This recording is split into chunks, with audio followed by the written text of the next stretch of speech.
All right, let's talk US 20K. This was in your neck of the woods, Weldon, Connecticut, the Nutmeg State, on Labor Day. It's usually a lot of the athletes running full marathons will go there as sort of a tune-up. Emily Sisson won the women's race quite comfortably, 66:09. The men's race, now I didn't see this. I was traveling back from the UK, and I saw the results, and it was Clayton Young, 59:15, gets the win on the men's side, right ahead of fellow BYU alum, current training partner, Connor Mantz, runs 59:16. And I saw this, I'm like, this result doesn't make sense to me. Connor Mantz is a better runner than Clayton Young. Did something happen here? Kind of, they were right next to each other. Now, Clayton Young was an NCAA champion in college, and he did win. What did he win earlier this year? The US 8K championships. He was second in the Bix 7, which was the US 7-mile championships. He's not chopped liver. He beat everyone else in this race by 11 seconds. Sam Chalang was third, 59:26. But I did wonder if something was up, and then I read David Monte's race report, and he kind of mentioned as well. I'll just quote from the race report. Into the final mile, Young and Mantz took control, and the contest was down to just 2. But the final sprint was odd. Instead of sprinting as hard as possible to get the win, Young hesitated. He said that he was thinking about the overall standings of the USATF running circuit. Quote, we talked maybe before this race that because I'm further up in the points and Connor doesn't have the chance to place in the points because he hasn't run in so many of the USA circuit races, that maybe it would be advantageous for me to take the win and him take second if that was a possibility. Young told Race Results Weekly.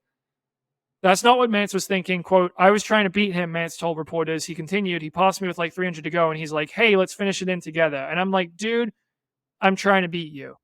So, Weldon, you watched the end of this race on video. They crossed very close to each other, but Clayton Young got the win. Do you think the fix was in? Is this a rerun of the 2012 Berlin Marathon with Jeffrey Mutai and Dennis Comedo? What say you? This is BS, John. The fix was in my book. It looks weird to me. Mantz says he was trying to beat him. Now, maybe Mantz was trying to be in a higher training block and Young didn't want to beat him too bad. But, you don't see a lot of straining on their face. And usually somebody getting beat, there's just, they're flailing or something at the end. Now, the winner sometimes looks composed. But I'm now reading the New Haven Register recap of the race.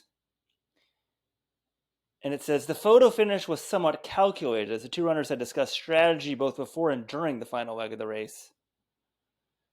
And there Mantz doesn't say anything about, there's no quote from Mantz saying I was trying to beat him. It's just, looking at this race, it didn't pass the sniff test. John, I can't believe you thought, there's no way he outkicked him on his own. I can't believe you thought that just looking at the results. That's amazing. I found it unlikely. I'm just looking at these guys. I'm like, one of these guys is one of the biggest talents in American distance running, and Clayton Young, I guess I should give him credit. He did kick his way to a win at NCAA Outdoors in 2019. But I'm like, Connor Mantz is gearing up to run like 206 or 207 in Chicago. I would assume he would smoke Clayton Young in this race. And maybe that's disrespectful towards Clayton Young. But here's the other thing, Weldon. Clayton Young admitted this is a scenario they had discussed before the race. He said, we talked about maybe letting me win. And Connor's saying it didn't happen. Connor's one of the fiercest competitors out there. If he says he was kicking, man, who am I to I'm not going to just come out and say Connor Mantz is lying, but this was an interesting finish. And the fact that even David Monte admitted it was an odd finish, and looking at them, were they both going 100% all out?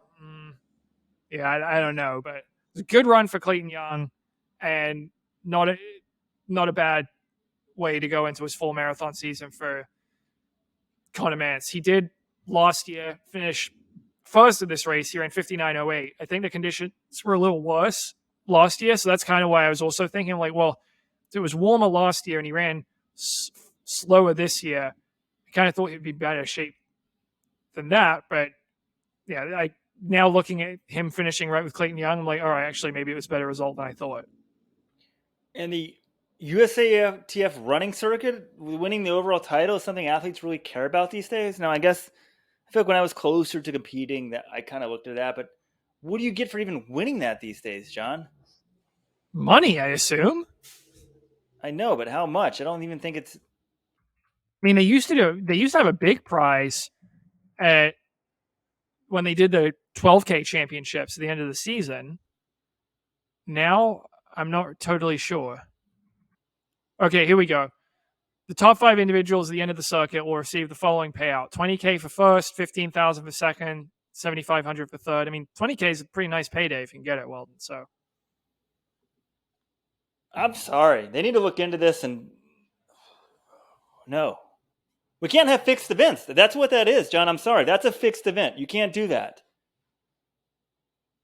Right? I'm just really against. I mean, if it was, yeah, it's. I mean, what's the Berlin Marathon comparison, John? Again? Well, that one was Dennis Comedo and Jeffrey Mutai are training partners. Jeffrey Mutai is trying to contend for the overall World Marathon Majors Series win, which is $500,000. So they had broken clear of everyone else, and I think everyone assumes that he told Comedo, "Hey, I found you," like, because he's also found Dennis Comedo like training on the side of the road and let him join his group. He's basically like, "Hey, let me win this race," and I assume Mutai, threw a bit of that 500K towards him. But that's, for 2 Kenyan athletes, that's a ton of money. I can understand why they were kind of going after that, even though I do think Fix was in at the end of that race. Boy, I guess once again, I'm going to throw it out there. Something wrong with me. It's okay to fix a race for 500 grand, but not for 20. I'm not saying it's okay. I'm saying that's what happened, and I can understand the rationale behind it. I'm just sort of shocked it would even come up. I don't know. I'm not shocked it would come up. This isn't this isn't the U.S. Championships for 5,000 meters. We have I know it's a national championship, but we have a million of these things. There's a 6K champ for the women. There's an 8K championship. There's a 7-mile champ. There's a 10K championship. There's a 15K. There's a 20K. There's a 25K. Is there a 30K anymore? There's a half marathon. And if Connor Mantz is kind of using this as a prep race for his full marathon season, I can kind of understand why they reached this conclusion. It's not great. I think the best thing for the sport is athletes running all the way to the finish line, going hard for every single win, even against your training partner. You get bragging rights. That's what Connor says he was going for. But yeah, I don't know. I think it was. I'd love to know the truth if that's not the truth. Well, this is technically the Faxon Law New Haven Road Race. Got to get it right now that I live in Connecticut. I mean, if you win the race, you get $9 grand. If you get second, you get $4 grand. So you would even be giving up $5 grand there. I still don't like it. Compete to the end. All right, well then let's look ahead. We got one Diamond League this week